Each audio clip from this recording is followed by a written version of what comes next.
Hum.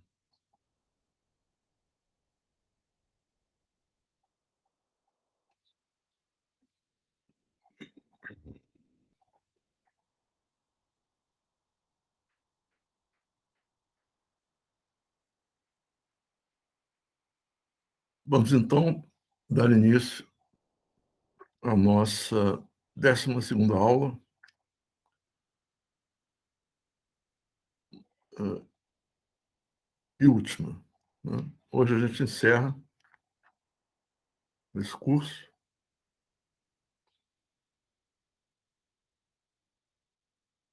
e, hã, espero que os que estejam assistindo aproveitem o máximo possível. Apesar da grande quantidade de informação, em várias áreas diferentes inclusive, mas eu acho que a física hoje se reflete exatamente nessa diversidade, né. Então vamos ao nosso texto, às nossas notas de aula.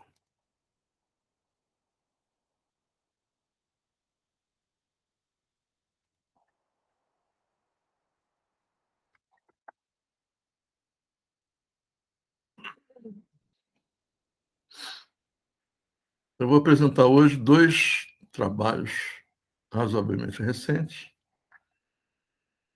um do Eric Verlinde, que eu já falei sobre ele, um físico holandês, que ficou famoso. Ele é de origem, de teoria de cordas, né. Ele tem um irmão gêmeo, inclusive, que também é físico, e também de teoria de cordas. Mas o Eric, que, a gente vai citar hoje, ele ficou famoso por um artigo que ele, hã, publicou em pré-print, alguns anos atrás, em que ele, hã, faz a suposição de que a gravidade é um fenômeno essencialmente termodinâmico. E, a partir daí, ele conseguiu extrair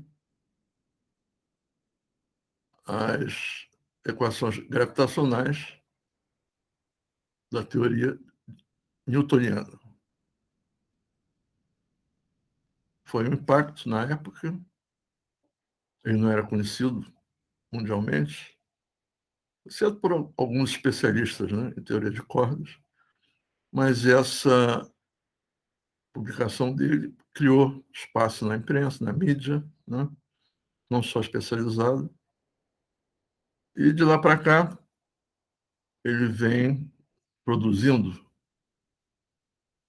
com certos intervalos de tempo. Esse artigo dele é de 2016, o que me conste foi o último grande artigo que ele escreveu. Ele costuma escrever artigos grandes, né, mesmo em pré-print. E a produção dele foi tão bem-sucedida, né, que, hã, foi atribuído a ele um prêmio na Holanda,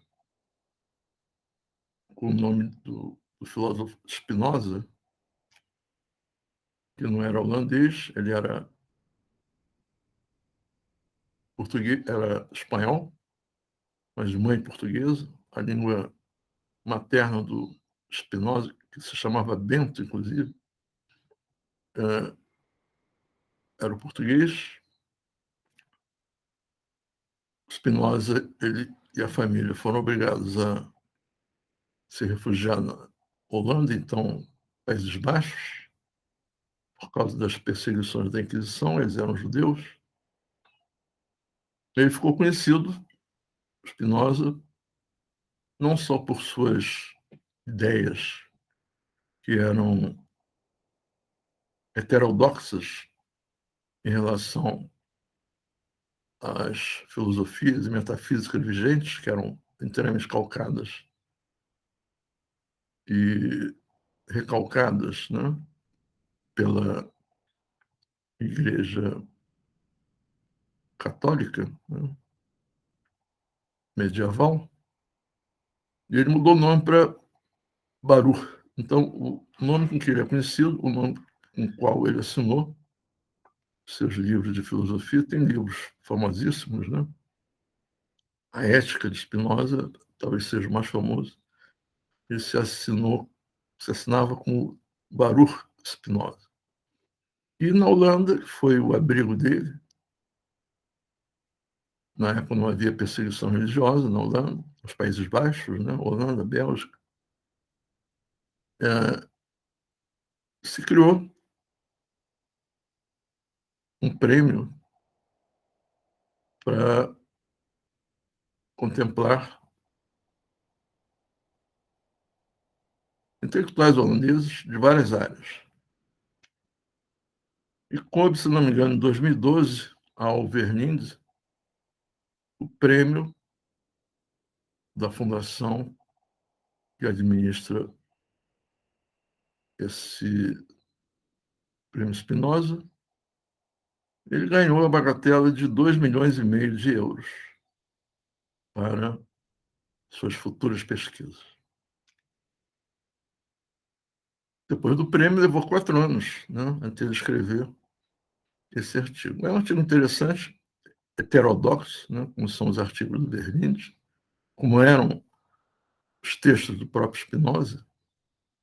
Há um paralelo, né, entre os dois nesse sentido. Mas é tão interessante que eu achei importante a gente compartilhar excertos, né, um resumo desse artigo. Inclusive porque ele faz uma analogia ao definir da maneira dele a matéria escura, né, ele faz analogia com a metalurgia.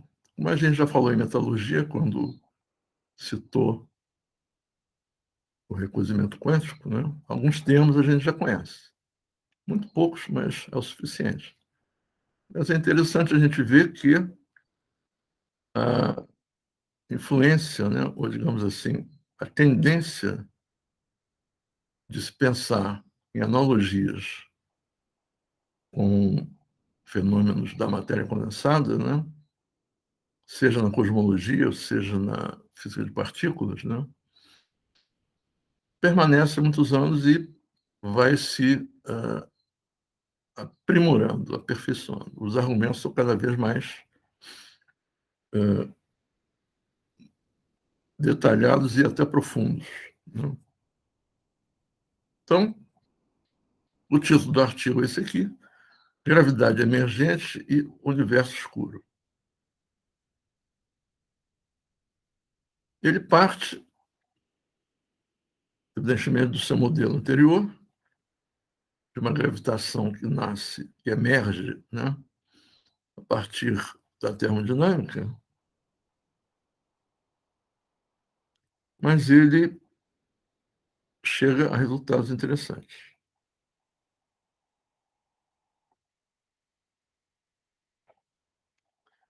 Ele afirma, por exemplo, que a física que rege a evolução em grande escala do nosso universo se encontra, de acordo com a proposta dele, nossa proposta, oculto na dinâmica lenta de um grande número de estados não locais. Está subentendendo aqui o emaranhamento, né, cuja degenerescência, presença e dinâmica são invisíveis em pequena escala. Esses estados são portadores em conjunto da entropia ds, mas armazenam essa informação de forma não local. Assim, nosso universo contém um enorme teor de informação quântica, armazenado em correlações de alcance extremamente longo, dos graus de liberdade microscópicos subjacentes. As leis locais atuais da física não são capazes de detectar ou descrever esses estados não locais ou deslocalizados. Subentende-se que física a teoria quântica de campos, assim como a própria relatividade geral, que, de certa forma, ele contesta. Não contesta, ele busca uma alternativa, né? Contestar não pode, que até hoje não se achou uma falha sequer na relatividade geral. O princípio básico que impede o observador local de acessar esses estados não locais, é similar à maneira pela qual um computador quântico protege sua informação quântica de perturbações locais. E está citando também implicitamente a correção quântica de erros, né? Que a gente já realçou várias vezes. E análogo também à dinâmica lenta de um sistema vítreo inobservável em escalas de tempo humanas. Ora, a gente sabe que o vidro não é um cristal, né? O vidro, se a gente quiser caracterizar fisicamente, estatisticamente microscopicamente o vidro é um líquido com viscosidade muito alta. Inclusive, houve uma certa época, né, em que os instrumentos de datação ainda não eram muito aperfeiçoados, que se usaram os vitrais das catedrais europeias medievais para datar a época da construção dessas catedrais, dessas igrejas. Como? Media-se um vitral, a espessura do vidro na parte superior e a espessura no vidro da parte inferior. E sempre havia uma diferença, como se o vidro escorresse como líquido, né? Evidentemente, no intervalo de tempo de séculos, né? Mas isso, durante um certo tempo, foi suficiente para se datar a época de construção de várias igrejas medievais, desde o século IX, século X, existentes na Europa até hoje. E se refere implicitamente a essa questão quando fala de um sistema vítreo. A gente vai voltar a um sistema vítreo no artigo seguinte, mas eu não quero adiantar, vamos continuar a comentar o artigo do Bernini. É o que ele fala aqui. Em escalas de tempo curtas, o estado vítreo é indistinguível de um estado cristalino. E a descrição efetiva de ambos, num espaço de tempo curto, será idêntica. Mas em longas escalas de tempo, diferem drasticamente. Sistemas vítreos exibem comportamento exótico em longas escalas de tempo, tais como relaxação lenta, envelhecimento e efeitos de memória. Essa é a base de raciocínio da proposta dele. Na fase de transição, os graus de liberdade do vidro a curtas distâncias saem rapidamente de equilíbrio. A fase de transição é quando você constrói, né, o vidro solidificando uma massa de óxido de silício, né, sílica, foi aquecida, né, ou quando faz o inverso, quando você funde o vidro. Né.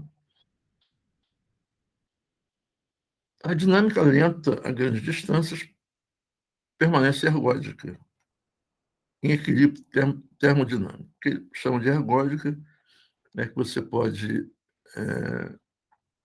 É uma conjectura do Boltzmann, né?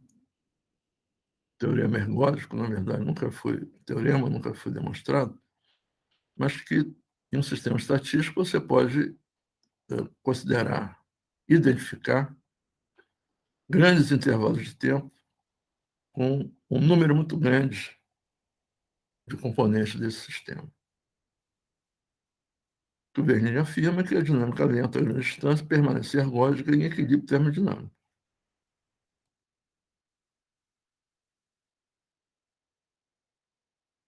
Isso mostra que os fenômenos em um sistema vítreo a longo prazo não podem ter a mesma descrição efetiva que o comportamento a curto prazo. uma vez que este último é idêntico ao estado cristalino.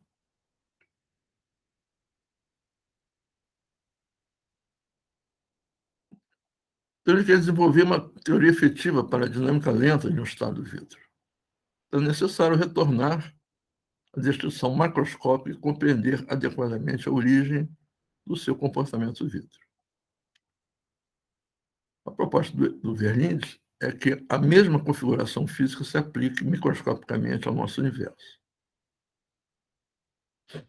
O espaço de Sitter, vejam bem, o espaço de Sitter, ele tem curvatura positiva, como a do nosso espaço. Só que o espaço de Sitter é um espaço sem matéria, né? O espaço antes de Sitter é que tem curvatura negativa. O espaço de Sitter é um espaço elíptico, assim como o nosso espaço da relatividade geral. Ele só não possui matéria no seu interior. Então, ele diz que o espaço de Sitter se comporta como um sistema vítreo com uma densidade de informação muito alta e que vai sendo lentamente manipulada pela dinâmica microscópica. Os vínculos de emaranhamento a curta distância entre os graus de liberdade microscópicos que dão surgimento à lei diária da entropia de emaranhamento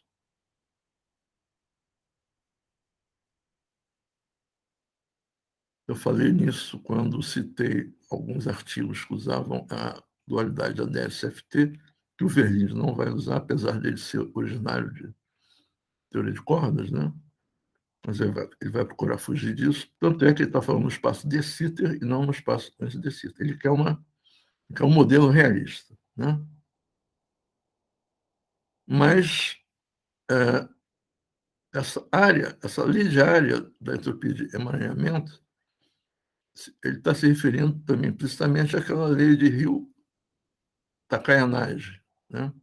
Que acrescenta à lei diária de Hawking uma parcela de entropia, logo de energia também, de emaranhamento. Essa lei diária de Ryu-Takayanagi, ela foi definida e é utilizada no âmbito da dualidade ADS-CFT. Mas não é isso que o Verlinde quer.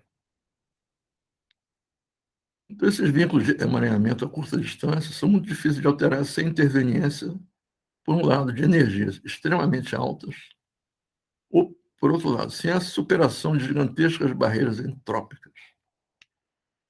A dinâmica lenta, aliada à grande degenerescência, faz com que os estados microscópicos permaneçam aprisionados em um mínimo local de um território extremamente vasto de energia livre. Em termos quânticos, isto significa que esses estados violam a hipótese de termalização de altos estados, curtas escalas de distâncias e tempos. Acreditamos que isso pode ser entendido como uma manifestação de localização de muitos corpos, o análogo quântico da transição vítrea, já estudada por implicar a lei diária do emaranhamento. Ele cita aqui um artigo, um ano anterior, 2015, cujo título é Localização de muitos corpos e termalização na mecânica estatística quântica. Termalização é o processo de aquisição do equilíbrio termodinâmico a partir de um estado não equilibrado, que pode ser por resfriamento, por exemplo. Então, a base da proposta do Verlinde é considerar o universo como sendo um estado vítreo. De alguma forma, ele quer modelar isso. Aí ele vai falar agora de efeitos de memória e a fase elástica da gravidade emergente. O escuro aí, por conta dele, que ele vai tentar abordar e modelar a matéria escura e a energia escura a partir desse modelo. Bom, partindo do zero, a matéria normalmente é criada pela adição de excitações ao estado fundamental de um campo. Na nossa descrição do espaço de Sitter, existe uma possibilidade alternativa, uma vez que esse espaço já contém as excitações não locais que constituem a energia escura. Quer dizer, ele já faz uma suposição de um espaço de Sitter com energia escura sem matéria, né? Essas partículas de matéria vão corresponder às excitações localizadas desse espaço de Sitter, como se fosse um processo de criação de matéria no espaço sem matéria, um processo termodinâmico. Portanto, é natural assumir que, em algum momento da evolução cosmológica, estas excitações localizadas sejam criadas via alguma transição nas excitações deslocalizadas da energia escura positiva. Então, imaginando um espaço de Sitter preenchido de energia escura, no qual a matéria vai sendo criada através de excitações. Sob a perspectiva da teoria de cordas, é sugerido que as excitações de energia escura sejam os constituintes básicos do nosso universo. Partículas de matéria correspondem a estados ligados dessas excitações básicas que escaparam do meio formado pela energia escura. No jargão da teoria de cordas, que ele conhece muito bem, esses graus de liberdade escaparam do ramo de Higgs para o ramo de Coulomb. Ou seja, foram excitações no campo de Higgs, num ambiente preenchido pela energia escura, a partir do instante da criação das partículas e das cargas dessas partículas, evidentemente, elas saem do branch, ou ramo de Higgs, para o ramo de Coulomb, ou Coulomb branch. É jargão, como ele disse, de teoria de cordas. O meio de energia escura, eu fiz uma anotação que me parece que essa digamos, hipótese dele de haver um meio de energia escura lembra muito a questão do éter, né? Antes do Einstein. O próprio Lorentz, o próprio Planck, eles acreditaram no éter até não poder mais. O Einstein foi o primeiro que rompeu com a necessidade. Ele não disse que o éter não existia. Ele rompeu com a necessidade de se considerar a existência de um éter, permeando todo o espaço-tempo. Essa energia escura do Verlinde me parece ser um avatar, né? Uma outra versão do éter, mas tudo bem. Depende dos resultados que ele alcançar, né? Então, esse meio de energia escura corresponde à fase entrópica, na qual as excitações se distribuem livremente por todos os graus de liberdade disponíveis. Isso define o que se chama de ramo de Higgs. Partículas correspondem a estados ligados que podem se mover livremente no espaço-tempo do vácuo. Já estas excitações habitam o ramo de Coulomb e carregam uma entropia muito menor, porque elas adquirem cargas, né? Coulomb aqui é uma metáfora, né, para cargas de Noether, né? Não são só cargas eletrostáticas, né, que as partículas possuem. Segue daí que a transição da energia escura para as partículas de matéria está associada a uma redução do conteúdo de energia e entropia do meio de energia escura. O modelo dele, assim dito, é bastante lógico, né? É bastante coerente. Isto quer dizer que a teoria microscópica corresponde a uma mecânica quântica de matrizes, que, segundo ele, é uma variação da famosa teoria M do Eduardo Ritten,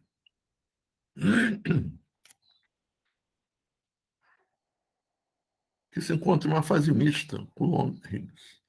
Nosso interesse é questionar como as forças que atuam sobre as partículas no ramo de Coulomb são influenciadas pela presença de excitações no ramo de Higgs. Ao invés de tentar resolver o problema usando uma descrição microscópica, usaremos uma descrição macroscópica efetiva baseado em argumentos físicos genéricos. A transição pela qual a matéria surge removeu uma quantidade de energia e entropia do estado microscópico subjacente.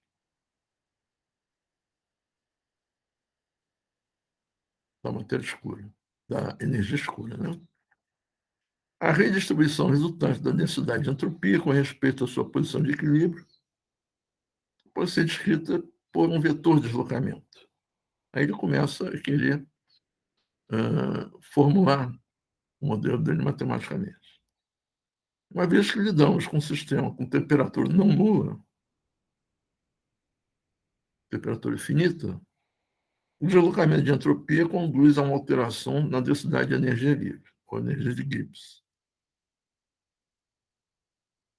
A teoria efetiva que descreve a resposta devido ao deslocamento da densidade de energia livre já é existente há um longo tempo e é mais antiga que a própria relatividade geral. Se trata da teoria da elasticidade. É um verdadeiro salto acrobático, né, que o Verins dá. Ele abre mão da destruição microscópica, parte para a destruição macroscópica efetiva e vai usar a teoria da elasticidade, que é tipicamente uma teoria que remonta a séculos, né? A elasticidade vem sendo estudada há séculos, na verdade, há milênios, né? Os gregos antigos já se preocupavam com isso.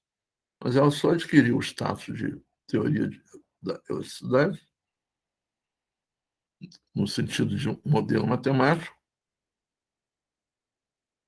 a partir do Galileu, né? Um exemplo, a lei de Hooke. Né? A lei de Hooke nada mais é do que uma vertente da teoria da elasticidade. Uma vertente muito localizada, muito específica, mas bastante efetiva, né, como ele quer, que é uma destruição macroscópica efetiva. Aí ele faz a comparação entre o espaço ADS, antes de Sitter, né, dizendo que a entropia de emaranhamento obedece uma lei de área estrita. E toda a informação está armazenada na fronteira, armazenada no exterior do espaço.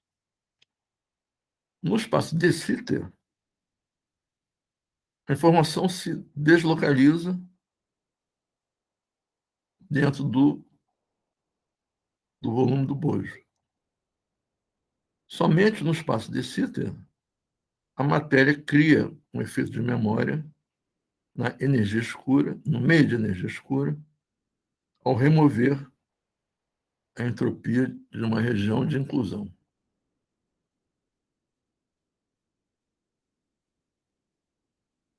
As cores aqui são exatamente para simbolizar que no espaço de Sitter, né, a região de inclusão é esse centro aqui azul. E no espaço de Sitter é todo o espaço. Então, a entropia de emaranhamento, a lei diária da entropia de emaranhamento se refere à área da fronteira do espaço de Sitter.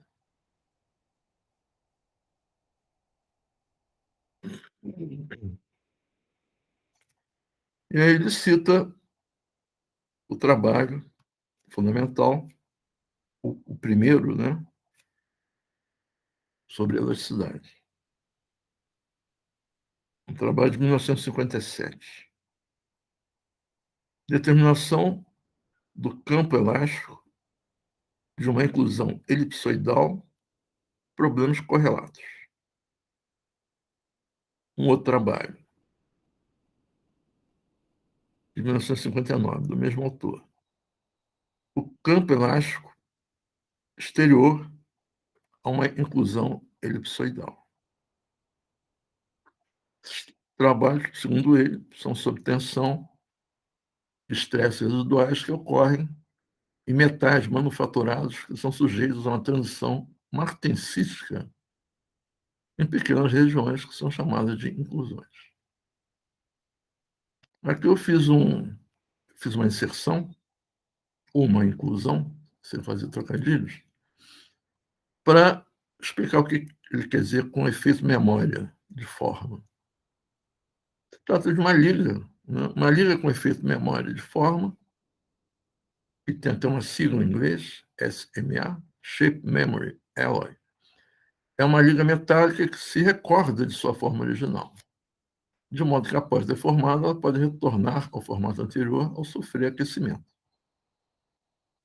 Essa memória é característica dos processos estocásticos markovianos. Um processo markoviano é um processo que guarda, né, o último estado anterior. A memória dele, a memória de um estado, em um processo markoviano, se refere ao último estado anterior. Este material é geralmente leve, de estado sólido, e apresenta-se como uma alternativa aos atuadores mecânicos, tais como a hidráulica, pneumática e sistemas motorizados. Os tipos principais de ligas com efeito de memória de forma são ligas de cobre, alumínio, níquel e níquel-titânio. Essas SMAs podem existir em duas diferentes fases, todas com descrições matemáticas rigorosas, apresentando-se em três estruturas cristalinas diferentes: martensita, maclada ou geminada, martensita não maclada ou não geminada e austenita, e suas possíveis 6 transformações. Aqui eu explico finalmente o que é austenita. A austenita vem do metalurgista inglês Robert Austin, do século XIX, essencialmente, e a martensita vem do metalúrgico alemão Adolf Martens, também essencialmente do século XIX. Então, essas ligas mudam de austenita, no caso do níquel-titânio, né, da liga níquel-titânio, elas mudam de austenita para martensita, após o resfriamento e uma transformação adiabática, né? Nós falamos muito nisso quando falamos em recozimento quântico, né? Quando falamos em uma transição quântica adiabática. Então, uma transformação adiabática, sem difusão, independente do tempo, onde há uma temperatura na qual a transição para a martensita é concluída após o esfriamento. Então, o uso repetido do efeito de memória de forma pode levar a uma mudança das temperaturas de transformação, que é chamado de fadiga funcional, mas está intimamente relacionado com alteração microestrutural e propriedades funcionais do material.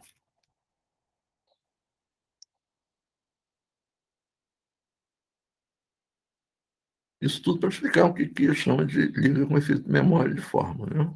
Quem não falou nada a respeito. A transição da fase martensítica para a austenítica é apenas função da temperatura e da tensão, e não do tempo. Diferentemente das mudanças de fase, porque não existe difusão. As partículas não se difundem, né? Elas não migram. Da mesma forma, a estrutura da austenita recebe este nome a partir de ligas de aço de uma estrutura semelhante. A gente já foi apresentado a essa estrutura da austenita, no caso do aço.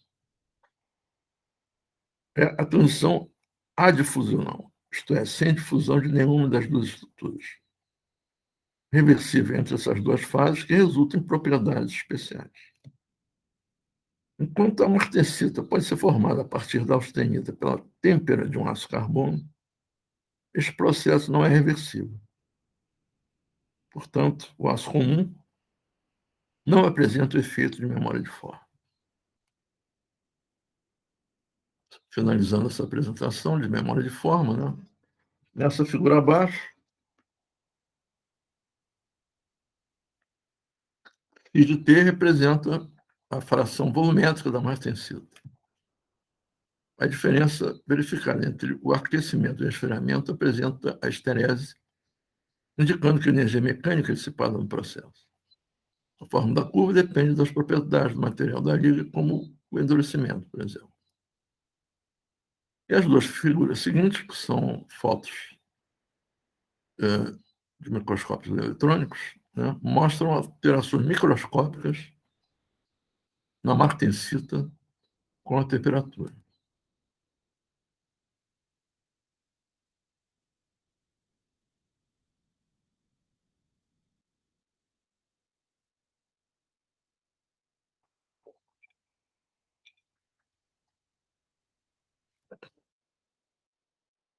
A ênfase na martensita é porque o Vernier quer propor um modelo martensístico para o espaço-tempo.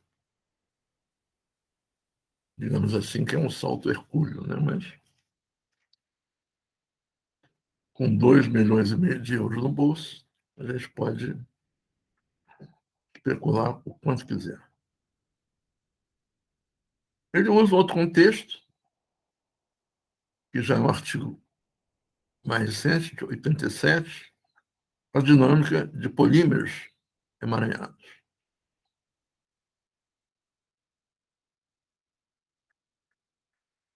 Aí, em seguida, ele faz toda uma argumentação sobre esses processos.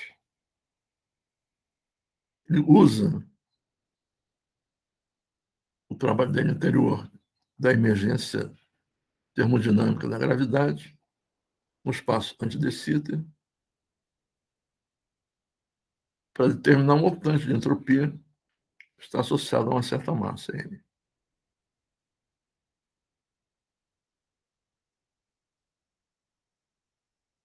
Sempre usando a lei diária do emaranhamento.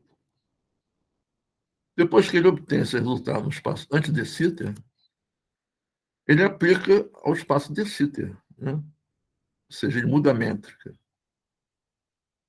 O espaço deixa de ser hiperbólico e passa a ser um espaço elíptico, porque ele busca a redução na densidade de entropia. A partir daí, segue-se uma simples, entre aspas, aplicação da teoria da elasticidade linear até encontrarmos o estresse e a força elástica. Isso tudo para encontrar para calcular a força gravitacional escura, supondo que ocorre uma transição no meio de energia escura que vai causar isso. Eu não vou entrar em mais detalhes, mas diagrama de Penrose, né, no espaço de Sitter, com a massa M no centro.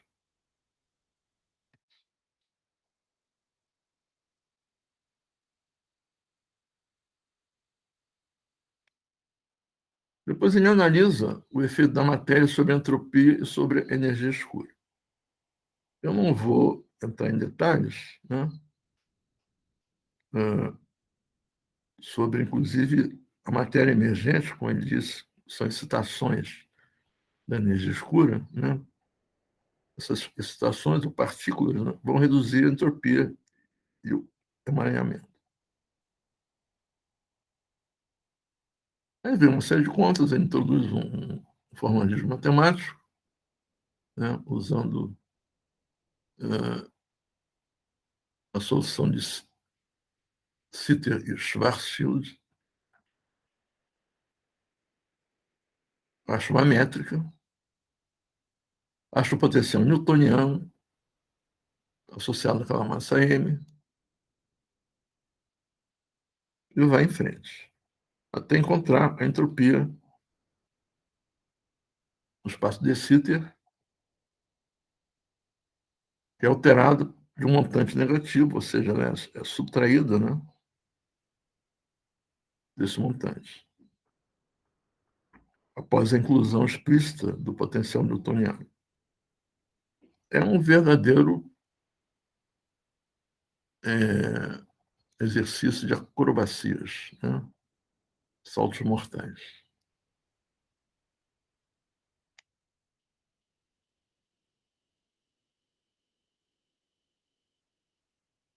ele segue em frente, eu não vou, não vou me deter em detalhes, né? Vou só encerrar a exposição desse artigo do Vernides, esclarecendo alguns pontos, sem explicitá-los, né? O primeiro é que a parte final do artigo se dedica a propor formas quantitativas que descrevam corretamente as curvas de velocidade das galáxias e clusters de galáxias, ou aglomerados também, é o sinônimo, ou melhor, é a tradução para o português, né, de cluster, com simetria aproximadamente esférica. Ele mesmo diz que, no caso daquele aglomerado, né, cujas animações por simulação computacional em supercomputadores eu exibi na última aula, não vale no caso do Bullet Cluster. O interessante é que a simulação do Bullet Cluster foi considerada como quase uma demonstração da existência da matéria escura e de que a matéria escura não interage com a matéria escura. Ela só interage gravitacionalmente com as galáxias onde ela está,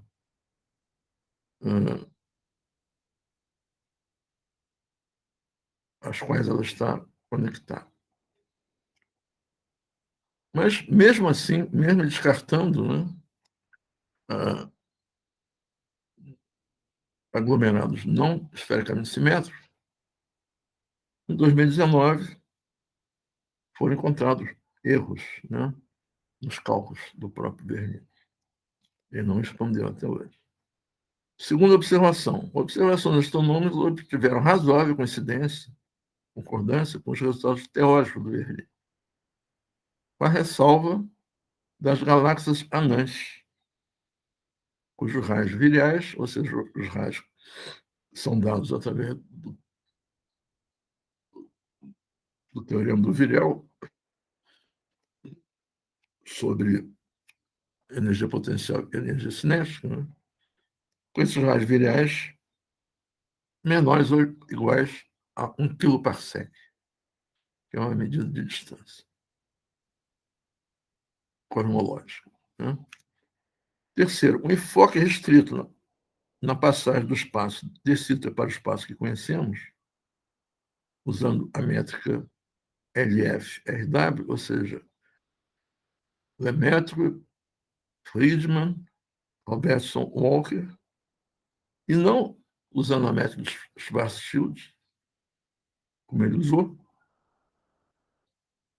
Essa passagem do espaço de Sitter ao nosso espaço, embora ambos sejam espaços de curvatura positiva, ambos espaços elípticos, o espaço de Sitter não tem matéria, o nosso espaço contém matéria, né?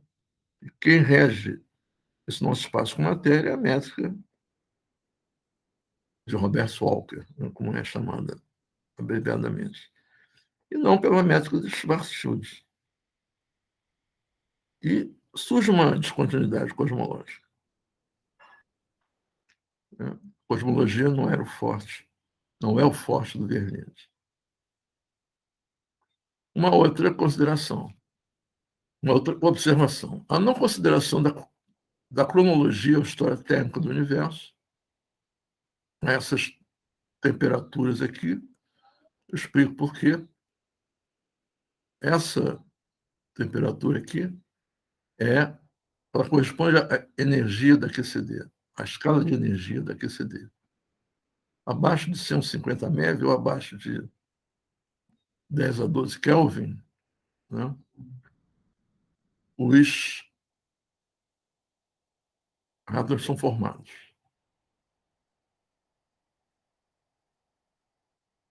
Anteriormente, os quarks e gluons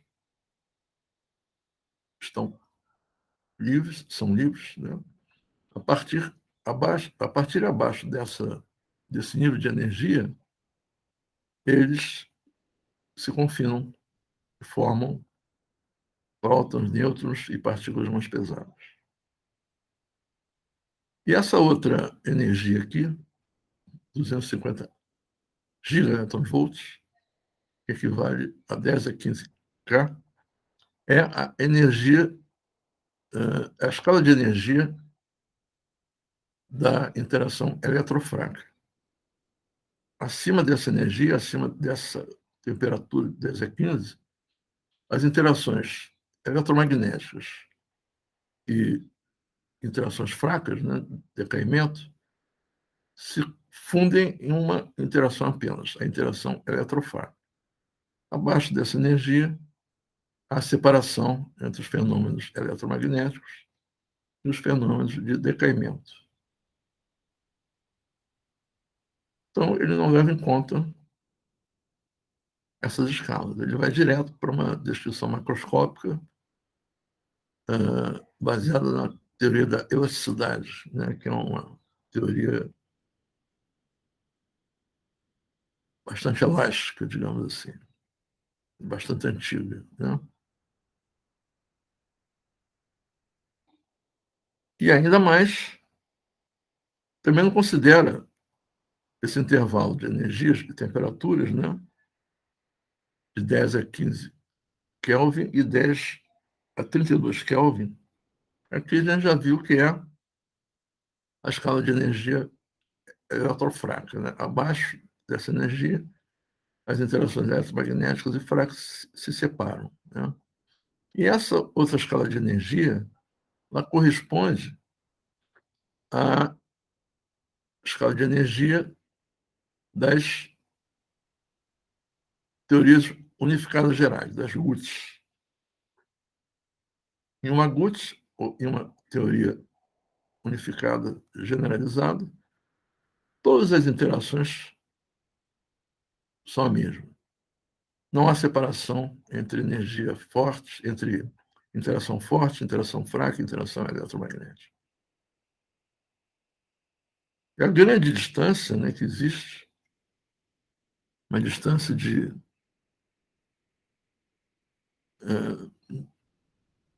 10 a 19 a 10 a 2, quer dizer, 10 a 17 gigaelectronvolts, faz com que se considere, se chame esse intervalo de energias de o grande deserto.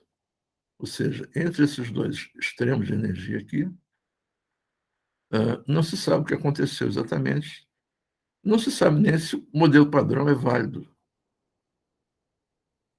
nesse intervalo.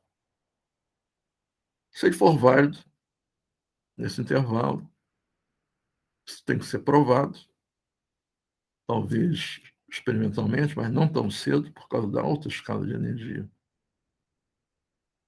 das GUTs, né? Se for demonstrado que o modelo padrão vale nesse intervalo, ele deixa de ser um modelo efetivo. Ele deixa de ser um modelo de baixas energias e passa a ser um modelo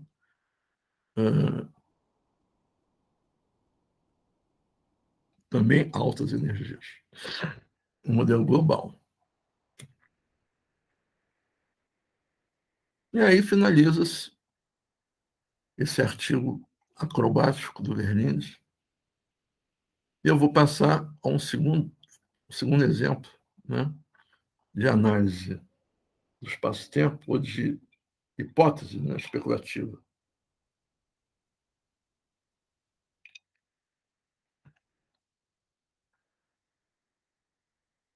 Do espaço-tempo, que foi apresentada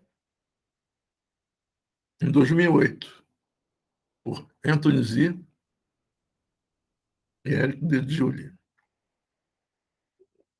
O Anthony Zee é uma figura bastante conhecida no meio científico. Ele está com 77 anos atualmente, ele é chinês, ele nasceu na China, mas aos 4 anos a família dele fugiu da Revolução do Mao Tse-tung, em 49, portanto. Eles foram para Hong Kong.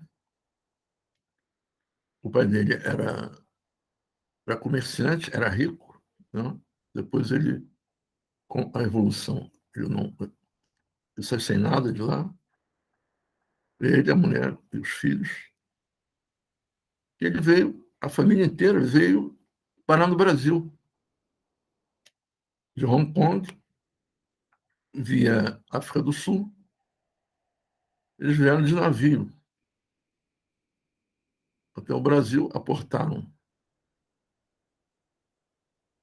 no Brasil. Ele não se lembra, evidentemente, ele era muito pequeno, 4 anos, mas eu suponho que tenham aportado no Rio de Janeiro, né?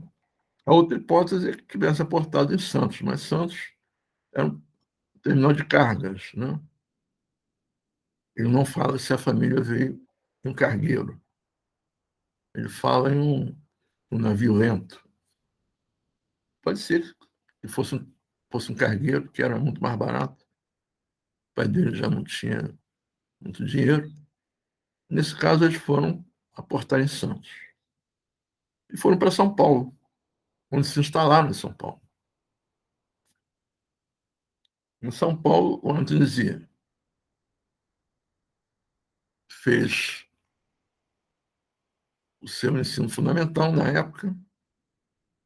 O pai dele voltou a ganhar dinheiro. Já havia uma certa colônia chinesa, né, em São Paulo, e chegaram vários chineses também, ao mesmo tempo que ele, fugindo da Revolução do Mao Tse-tung, alguns, inclusive, com barras de ouro escondidas, etc. Então, havia uma classe de chineses ricos em São Paulo, fugidos da Revolução. E o pai, do Antuzi, como era comerciante, se deu bem lá. Tão bem que ele foi capaz de pagar uma escola particular para o Antuzi em São Paulo. Uma escola de freiras, né? Escola religiosa. Os pais haviam se convertido ao catolicismo, né? Por causa de um professor do Antuzi, ainda lá na China. A mãe dele se converteu antes, depois ela converteu o marido e converteu os filhos também. E ficaram morando em São Paulo. Ele fez parte dos estudos dele nessa escola. Evidentemente, ele estava muito à frente em capacidade matemática dos seus colegas, né? E as freiras, inclusive, deixavam que ele frequentasse a biblioteca sozinho, em vez de assistir às aulas. Ele diz, ironicamente, que achava que elas tinham medo que ele fizesse perguntas inconvenientes, que elas não soubessem responder. Então, ele ficou muito tempo estudando sozinho nessa escola, até que, após os exames finais, as freiras... Era uma escola onde só se falava inglês, inclusive. Era uma escola católica, né, onde não se ensinava português. Ele não aprendeu a falar português enquanto esteve no Brasil. Falava minimamente, porque a mãe dele aprendeu, o pai também, por motivos econômico-financeiros, né? Eles tinham que trabalhar em São Paulo, mas ele não aprendeu. E elas, como tinham relações com o consulado americano, com o sistema de informação americano, USIS, elas conseguiram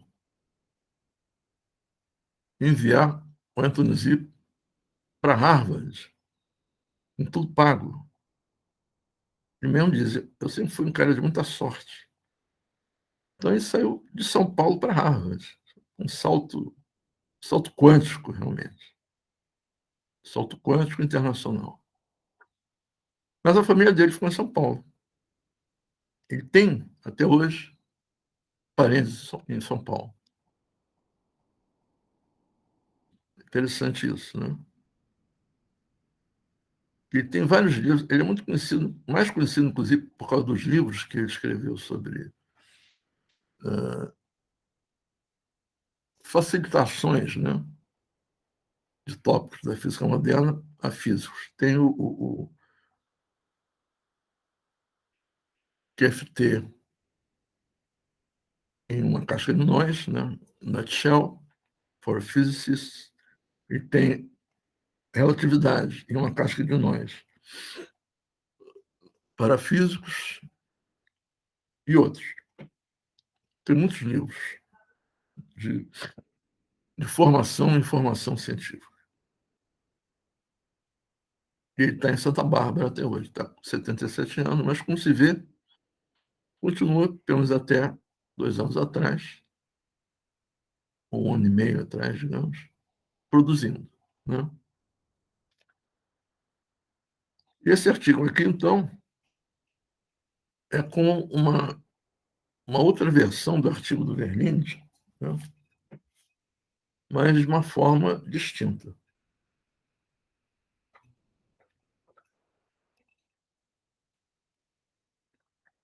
E posterior, né? O artigo do Verlinde de 2016, esse artigo de 2020. E eles, né? Ele e o De Giulio, retomam uma proposta de gravidade quântica no espaço euclidiano. Não usam nem antes de Sitter nem de Sitter. Espaço euclidiano, espaço plano euclidiano. E, similarmente ao Verlinde, eles aplicam técnicas da teoria dos vidros. O De Giulio, inclusive, ele é autor de livros técnicos sobre vidros. Técnicos, não, científicos, né?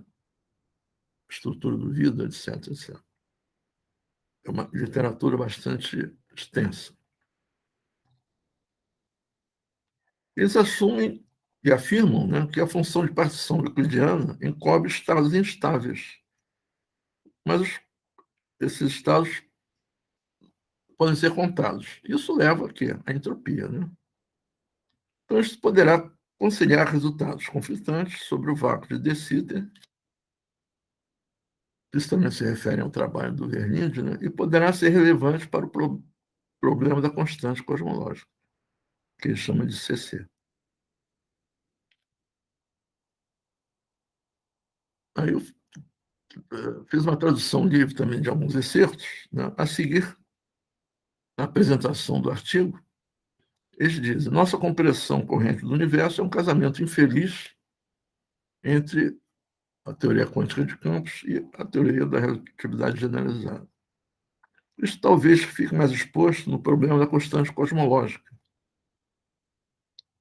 tendo em vista que nossa expectativa mais simplória do seu valor está a 120 ordens de grandeza afastadas do valor observado.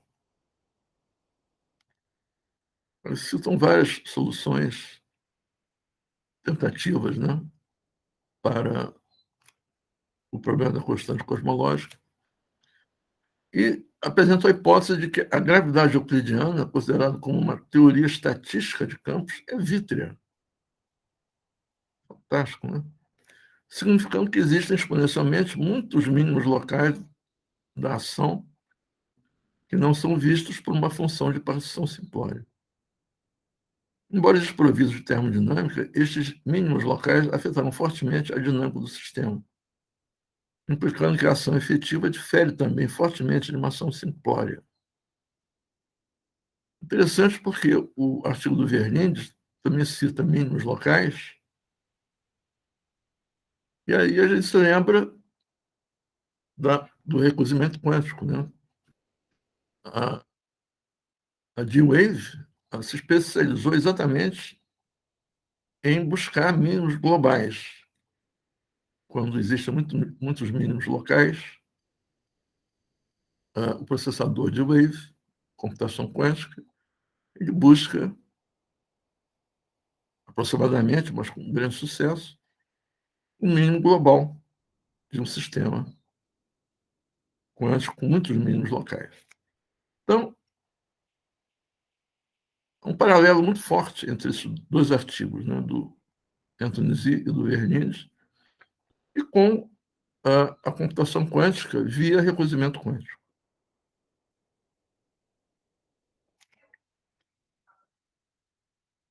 Eles afirmam que sistemas vítreos tipicamente quebram uma simetria da Hamiltoniana. Né? Claro, eles não são cristais, né? Não tem simetria. E vão em frente. E chama os vácuos instáveis, né, aqueles mínimos locais, como estados metastáveis, exatamente como na função de partição de um vidro. E usam técnicas da teoria dos vidros para contar esses estados metastáveis, que seria, em linguagem de teoria de campos, os vácuos locais, os pseudo-vácuos locais. Mas eles contam a la Boltzmann, né, usando a física clássica.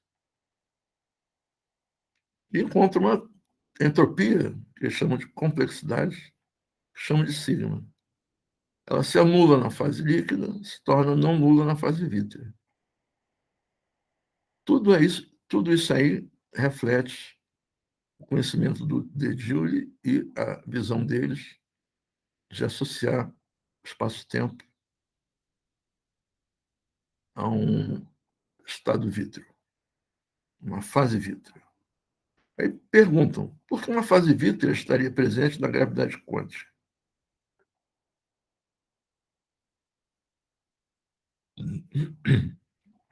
Se o espaço é instável, por definição, não retornará mansamente a um vácuo simples. Reterá alguma memória, outro paralelo com o Verniz, da perturbação randômica, mesmo de forma codificada. Então, aqui também existe uma estatística marcoviana escondida. Né?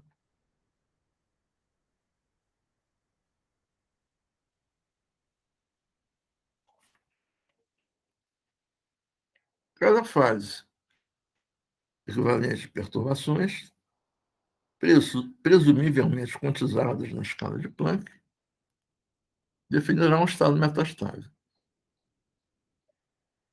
E partem direto para um buraco negro. Quando um buraco negro formado, é difícil eliminá-lo. Né? Em escalas temporais que o processo de Hawking possa ser ignorado, buracos negros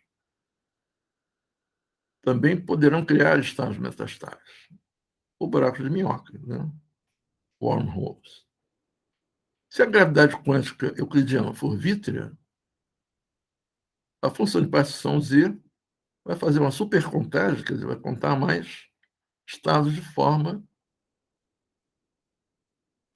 ampliada, uma vez que as escalas temporais observadas, o universo estará preso a um setor do espaço de fase. Então, essa função Z não corresponderá de maneira nenhuma às contribuições locais que encontramos nas medições locais. Faz uma suposição, né, que essa discrepância poderia ser responsável pela vastíssima suposta contribuição teórica da constante cosmológica. Eles analisam o modelo conforme e se restringe ao modelo conforme, quer dizer, um modelo que se passa numa hiperesfera unitária, né, onde as grandezas não, não sofrem dilatações, só existe transformações angulares, o modo conforme 4D da gravidade quântica euclidiana. E aí vai. Definem esses estados metastáveis quando a ergodicidade é quebrada espontaneamente, quase que repetindo também uma frase do trabalho anterior do Verniz que a gente acabou de ler. Esse Monodson também é um especialista em teoria de vidros, que eles citam profusamente nesse artigo. Mas, em suma, eles seguem, eis que surge finalmente a estatística marcoviana, processos estocásticos marcovianos com memória. Né? Citou um livro do Bertotti. O Bertotti é um dos grandes especialistas também em matéria escura.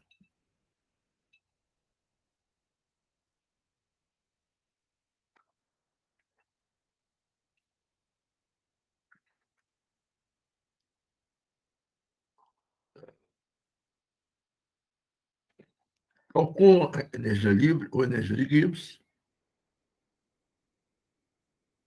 fazem as variações dessa energia livre em termos de temperatura e outros parâmetros, energia e entropia, e chegam à entropia de Shannon. Eles afirmam que na teoria quântica de campos, a complexidade, né, é simplesmente a entropia de Shannon do campo de Pinning. Pinning é uma expressão que é típica da física estatística. É campo de fixação, digamos assim.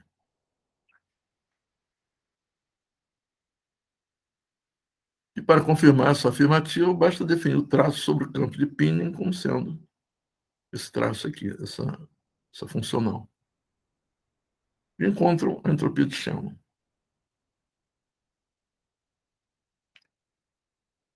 Eles dão uma volta ao mundo, né?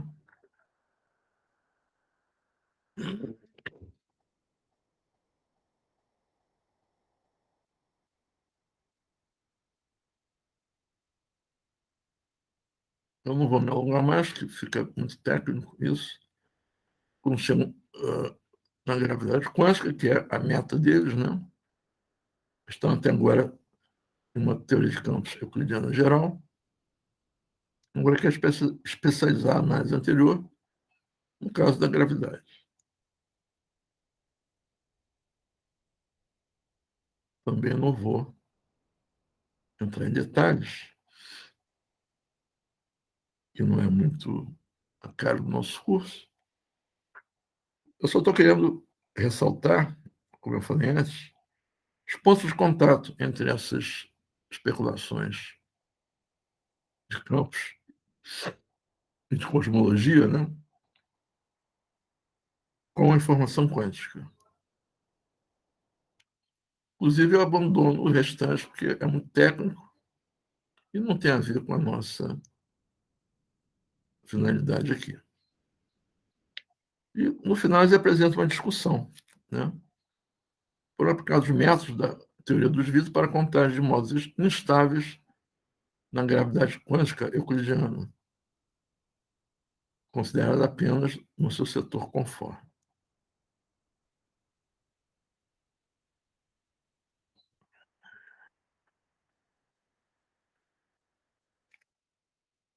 E, otimisticamente, eles afirmam, de modo mais geral, esperamos ter sido convincentes ao supor que as técnicas da física do vidro possam ser relevantes para a gravidade quântica, fornecendo assim um novo acesso a efeitos não perturbativos, sem adicionar nenhuma física especulativa além da teoria de Einstein. O Verlinde usou a física da elasticidade, né? O Z usou a física do vidro. São modelos, né, fortemente calcados na matéria condensada, né, buscando fugir da dualidade ADS-CFT, daquele modelo de brinquedo, né, do toy model da ADS-CFT, mas ambas as propostas, como a gente está vendo, são inconclusivas, né? Não se pode dizer que obtiveram algum resultado concreto.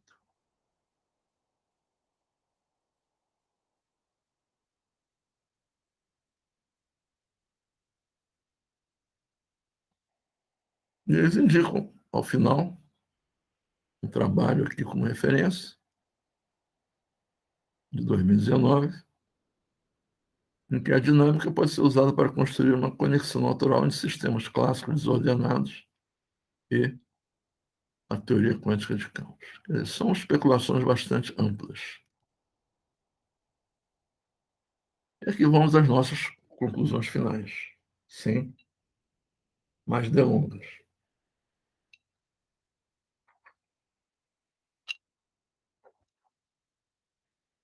Eu começo citando um parágrafo de um artigo do John Preskill, um artigo longo, né?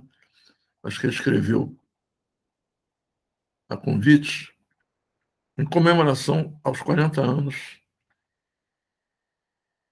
da criação da computação quântica pelo Feynman.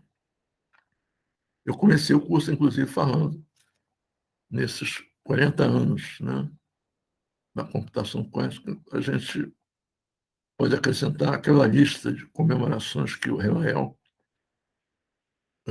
apresentou como sendo motivação dessas atividades formativas de verão. Talvez seja a comemoração mais jovem de todas, né?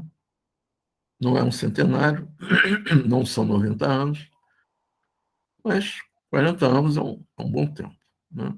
Então, o Preskill escreveu esse artigo, eu recomendo a leitura dele, inclusive, exatamente a pedido dele, foi solicitado para escrever esse artigo, a pedidos para inclusão em um volume de comemoração aos 40 anos da computação quântica. E eu separei e traduzi também, livremente, um parágrafo que eu achei bastante significativo desse trabalho. Entendemos hoje que diferentes fases quânticas da matéria podem ser identificadas conforme a estrutura de seu emaranhamento quântico de longo alcance. Que a geometria do espaço-tempo e o modelo de gravidade quântica admite uma descrição alternativa. E nesta, a geometria está codificada no emaranhamento quântico de um sistema quântico que não envolve, afinal de contas, nenhuma gravitação. Insights poderosos deste teor sinalizam que a ciência da informação quântica se transformou em uma força essencial na luta humana para se apoderar dos segredos ocultos da natureza. Achei esse parágrafo excelente para o fecho do nosso curso aqui. É mais ou menos uma justificativa, entre aspas, né, da grande variedade de assuntos que a gente achou por bem exibir ao longo do nosso texto. Aí eu faço algumas considerações a respeito disso tudo que a gente viu. Alguns eu já falei, eu vou só reforçar.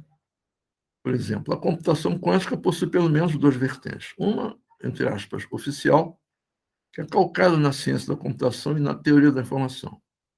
Ambas fundadas, respectivamente, por Alan Turing e Alan Church, em 1936, e por Shannon, em 1948. Essa vertente segue o sólido embasamento lógico-matemático do modelo de circuitos e portas quânticas, e que podemos identificar como tendo seu vetor principal de propagação resultados principais também, como o algoritmo de Shor, o teorema do limiar, podemos citar o código de Shor, o código CS, HS e outros. E no mundo acadêmico, o livro-texto de Michael Naik, né, que é uma referência obrigatória para quem fala de computação quântica.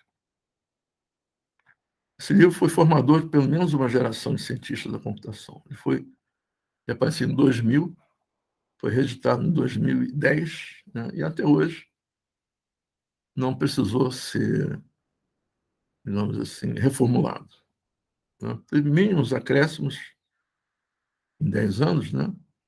Também era aquele demais, não mexia nunca mais num livro desse, até que os autores são vivos ainda, né? Mas, de forma geral, é o mesmo livro. E essa vertente busca a supremacia quântica, que foi uma expressão criada pelo Preskill em 2012, e que a IBM caiu de pau em cima. Falou, não, é supremacia quântica, é vantagem quântica. Então, em vez de quantum supremacy, a IBM chama de quantum advantage. Outra vertente, que é comercialmente bem sucedida, tem aquele feio nome de recolhimento quântico, e tem confessas origens na ciência dos materiais e na metalurgia, e nenhuma veleidade de atingir a supremacia quântica, embora obtenha resultados computacionais importantes. O Scott Aronson, num artigo que eu mostrei logo no começo, junto com aquele vídeo, né? Eu mostrei não o artigo todo, só um trechinho, mas ele se refere a uma divisão no campo da computação quântica entre cientistas e mascates. Os mascates, implicitamente, são os caras da D-Wave, né? Talvez hoje ele esteja com uma visão um pouco mais branda, menos radical. Um outro aspecto, está claro a importância fulcral do emaranhamento, entanglement, para o desenvolvimento não só da computação quântica geral, como da teoria quântica de campos e da própria cosmologia, como a gente acabou de ver em vários artigos. E essas áreas da física cada vez mais agregam elementos em comum.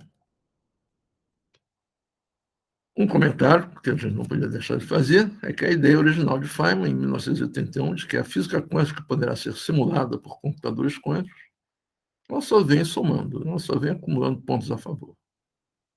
Quem apostou contra, perdeu. O estágio atual da computação quântica ainda é muito insuficiente, muito precário para sobrepujar a computação clássica. Resumindo, isso é uma corrida, né? Aquele artigo que eu mostrei na última aula, né? Race is not over. A corrida não acabou. Resumindo, isso é uma corrida para tentar fatorar números inteiros, semiprimos, cada vez maiores, em pares de números primos também, cada vez maiores, que é o esquema da RSA. Por outro lado, né, do lado bom, é que o teorema do limiar mostra que a construção de computador quântico tolerante a falhas não será nunca impedido por princípios da física ou por limites físicos, esse limite de engenharia. E aí uma opinião minha, e de outros também, do próprio Pressman, talvez o maior avanço teórico da computação quântica no modelo de circuitos e portas quânticas tenha sido a Keck, a correção quântica de erros. Especula-se que o próprio universo possui esse mecanismo em múltiplas variantes, o que talvez tenha possibilitado, ao longo de 13 bilhões e 800 milhões de anos, a configuração estável em que vivemos, embora o universo esteja expandindo, né, de forma acelerada, mas é uma configuração estável, né? A gente não vê nenhum planeta caindo, né? Não vê nada assim fora do equilíbrio, na escala cosmológica, evidentemente.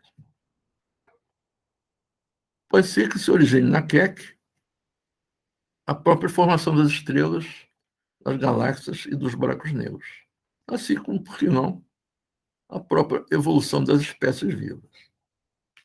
Aqui sou eu que dou um salto acrobático, me empolguei com essa evolução das espécies vivas, né?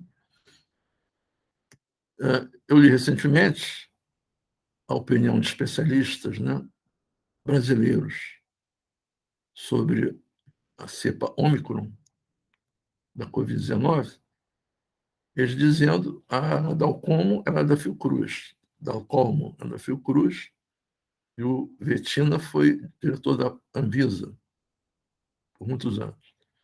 É que essa cepa Ômicron seja um aperfeiçoamento ideal da cepa original.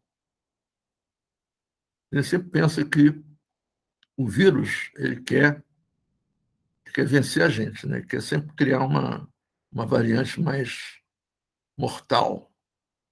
Mas, aparentemente, o Ômicron é dizem os especialistas, não sei o que estou dizendo, seja um aperfeiçoamento ideal da cepa original, no sentido de que, evidentemente, alguns casos, as exceções, né, não é fatal, nem para o hospedeiro, desde que o hospedeiro tenha se vacinado, né, corretamente, nem, portanto, para o próprio vírus. Ou seja, o vírus a gente vai falar logo em seguida. Vai tecer considerações sobre a inteligência do vírus, né? Mas o vírus encontrou uma cepa em que ele também não morre, né? Você pode dizer que isso aí, embora o vírus não seja considerado uma espécie viva, né? Mas ele vive de espécies vivas. Então, quando o hospedeiro morre, ele também desaparece. E esse vírus, especificamente o coronavírus, ele se situa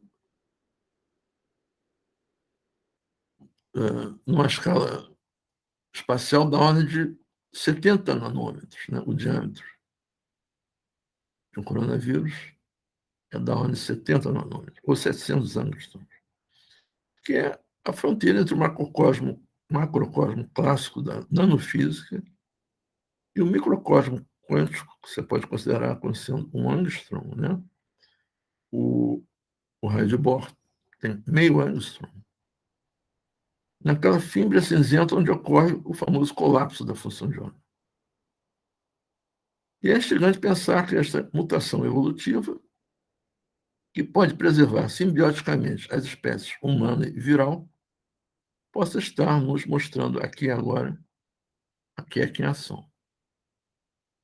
Vamos convir que é um salto acrobático, embora não seja um salto mortal, né?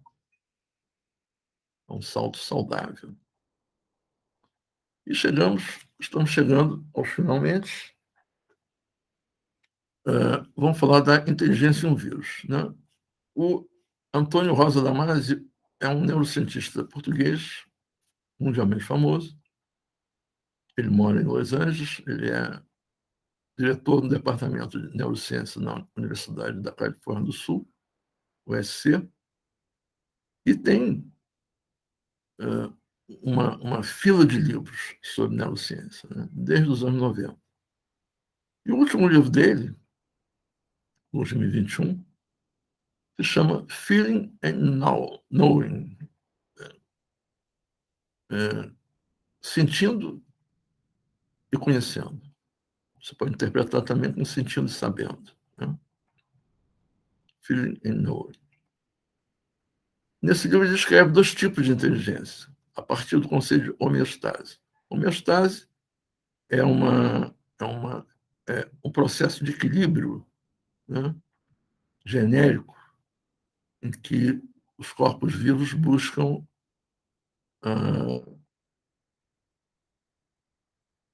a sua, digamos assim, seu nível de energia mais baixo, portanto, mais duradouro, né? Assim como na física, né, a gente considera que a natureza sempre busca um nível mais baixo de energia. Então, esse tipo de inteligência, que ele usa o conceito de homeostase para definir, são uma inteligência não explícita, que é própria das bactérias e outros organismos unicelulares, e a outra explícita, inteligência explícita, que é própria dos organismos vivos dotados de um sistema nervoso central. Mas ele não fala nos vírus a princípio, né? Quando eu vi essa definição deles, eu pensei na hora. Dele, né? Eu pensei, mas e o vírus? Que são entes não vivos, né? Mas logo a seguir ele faz um capítulozinho, 2 páginas, em que ele aborda a classificação embaraçosa dos vírus. O máximo que ele consegue fazer é comparar os vírus com as bactérias. Na página 20, ele diz: vírus não possuem energia metabólica, bactérias sim. Vírus não produzem nem consomem energia, bactérias sim. Vírus não se movimentam espontaneamente. São apenas uma concoção, ou seja, uma mistura, como se fosse um cozido, né, de vários ingredientes, de ácidos nucleicos, ou DNA, ou RNA, dependendo do vírus, e proteínas variadas, além dessas duas. E mais adiante, quando ele expõe as diferenças entre inteligência não explícita e inteligência explícita, ele volta ao tema embaraçoso ou espinhoso. Deixei de lado um assunto vexatório. a inteligência dessas monstruosas e não vivas concocções chamadas vírus. Uma vez que o vírus penetra em um organismo vivo, acolhedor, hospedeiro, né? Mesmo mantendo o seu status de não vivo, ele atua, essas aspas são dele, ele atua da forma mais inteligente possível do ponto de vista de sua permanência. Interessante isso, né? Uma forma não viva, mas que atua inteligentemente para permanecer. É o que eu afirmo agora. Vírus são coisas não vivas que atuam inteligentemente de maneira a fomentar a expansão da sua carga interna, que é potencialmente criadora de vida. São o DNA e o RNA. Hoje a gente sabe que todo organismo vivo se reproduz através dessas duas proteínas, desses dois ácidos nucleicos, mais precisamente falando. Só que ele chegou aí e parou. Aí eu continuei. O paradoxo aparentemente intransponível entre vida e não vida, criadora de vida, eu dou um exemplo. O organismo penetrado por um vírus, saindo do corona, né, o HIV, ele pode rapidamente vir a ser hospedeiro de uma miríade de colônias de bactérias e outros agentes patogênicos vivos. Daí a criação de vida, né, que um vírus fomenta. Isso não pode, a meu ver, ser resolvido apenas com as teorias, instrumentos e métodos da biologia molecular ou da neurociência. Admitindo, como estamos fazendo, que a correção quântica de erros, a QEC, é um procedimento inerente ao universo, seja em escala local microscópica ou em escala global cosmológica, podemos identificar as mutações adaptativas de cepas virais que mimetizam essa inteligência não explícita. Né? O vírus não pode ser inteligente, ele pode mimetizar uma inteligência não explícita. Aí eu dou um dado aqui, real. A variante, ou a cepa ômicron, apresenta 50 mutações no código genético das suas proteínas, sendo 34 na proteína das spikes. As spikes são aquelas farpinhas, né, que fazem a corona do coronavírus. Essas mutações, em relação à cepa original, a delta, né, e são exatamente essas spikes que penetram nas células sadias, que transmitem o seu RNA. E, por sua vez, cria a patologia do paciente, né, ou da vítima, melhor dizendo. Isso pode ser um resultado macroscópico de um processo de Keck a um nível quântico molecular. É uma ideia, né? E esta ideia pode abrir toda uma nova área de pesquisa interdisciplinar que, infelizmente, terá que esperar a construção de computadores quânticos com arquiteturas implementadores de Keck, que são raras ainda hoje, e com a pletória, uma grande quantidade de qubits suficiente para simular esses processos.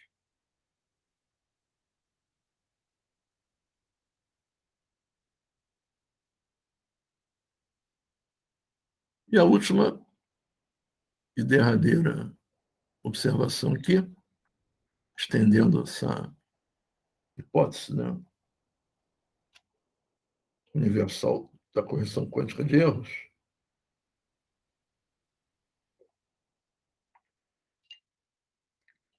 a QEC no universo, a informação quântica e a metafísica. Bom, desde 96, que a correção quântica de erros fundamenta a viabilidade de se construir um computador quântico. Partindo das hipóteses, né? E o universo é constituído com características e propriedades geométricas, como reza a GRT, a relatividade geral, campos e partículas quânticas, como reza o modelo padrão, que é composto da teoria eletrofrágica e da QCD, constatando que a homeostase de todo o universo, ou seja, o seu bom funcionamento, ou sua saúde global, descrito pela ciência nos níveis microscópicos, o modelo padrão de partículas, macroscópios, o modelo da cosmologia, lambda, CDM, para supor que seja provido de mecanismos intrínsecos que promovam e conservem todas as suas funcionalidades essenciais, sua própria existência e contínuo desenvolvimento ao longo de 13 bilhões e 800 milhões de anos. Objetivamente, de uma forma independente da própria existência da humanidade, da própria existência da ciência e dos modelos científicos. E como componente desses mecanismos reguladores, a gente pode listar, no mínimo, dois candidatos: o emaranhamento e a Keck. E a necessidade da ocorrência conjunta do emaranhamento e da Keck na descrição do espaço-tempo, no modelo dual, a DSCFT, como preconizam o Brian Swingle, o Van Ramsdonck e outros autores, outros físicos bastante recentes, que utilizam o modelo dual, a DSCFT. Eu cito aqui um trecho de um trabalho do Swingle, onde ele diz: a geometria do bojo está codificada na estrutura de emaranhamento da teoria conforme de campos, mas se mantém oculta a testes locais dessa teoria conforme.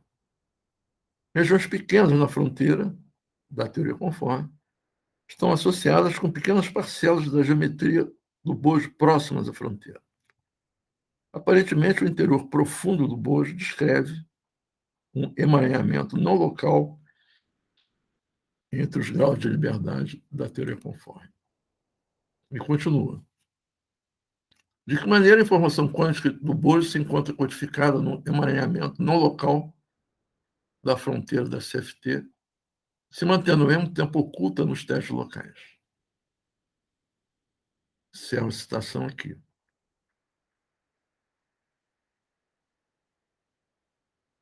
Não encerro aqui não. Ele continua. A resposta pode residir na correção quântica de erros.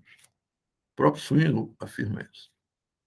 Ao se armazenar a informação do bojo na fronteira usando o código de correção quântica de erros, Keck, é possível ocultar o bojo na fronteira de uma forma que ultrapasse as nossas expectativas imediatas sobre a geometria do sistema.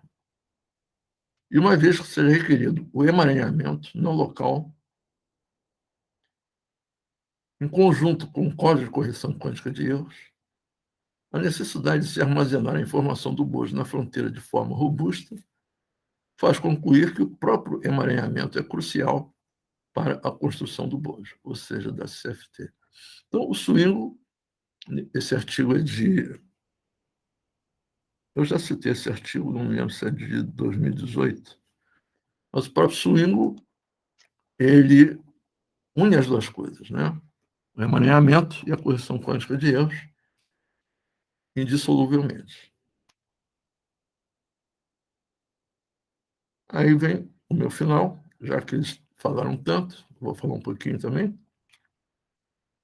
É possível que uma estrutura teórica não reducionista e condizente com esses pressupostos possa superar os diversos princípios antrópicos, fortes e fracos, os quais apenas antropomorfizam a nossa ignorância sobre o que nos cerca, a maneira de ícones e ídolos existentes em todas as religiões.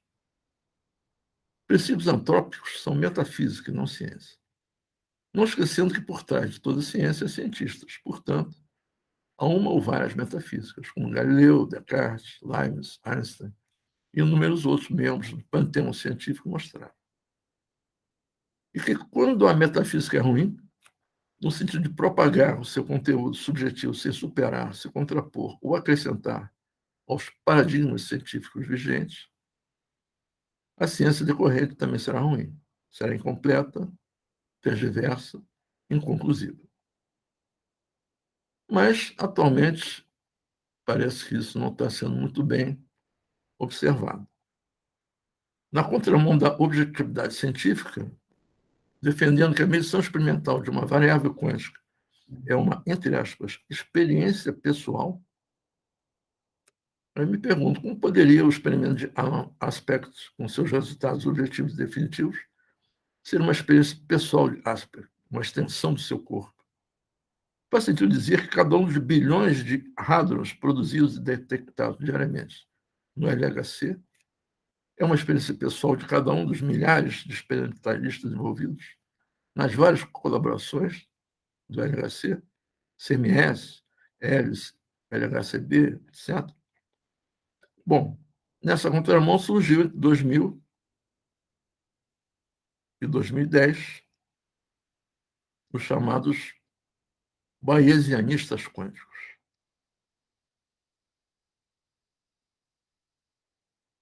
O primeiro, por incrível que pareça, é um matemático chamado John Baez.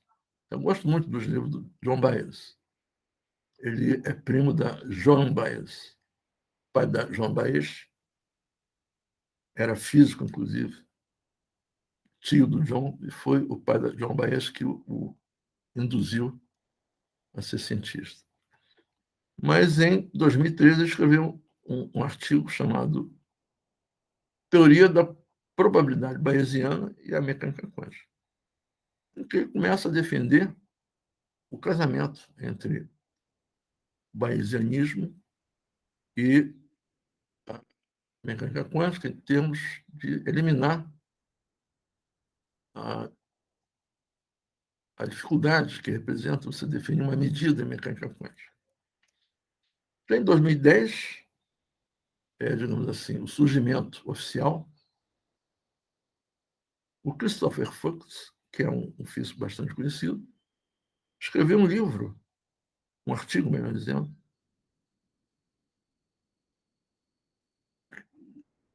disponível no archive aqui, chamado Cubism, o perímetro do bayesianismo quântico.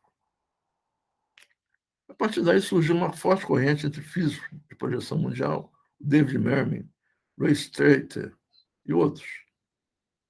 O Ray Strater está com 85 anos, não sei se conta muito, mas ele aderiu já há bastante tempo, que vem aderindo ao cubismo. O que é o cubismo?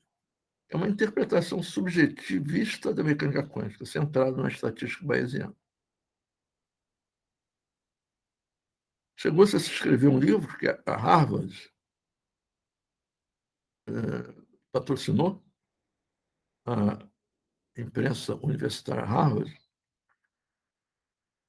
do von Bayer, chamado Cubismo, o futuro da física quântica. E simplesmente dizem que acharam o santo grau da mecânica quântica. E se autoproclamam alegremente quantum bayesianos, ou bayesianos quânticos. O que isso quer dizer? Eu não sei. Mas a própria denominação dessa interpretação, cubismo,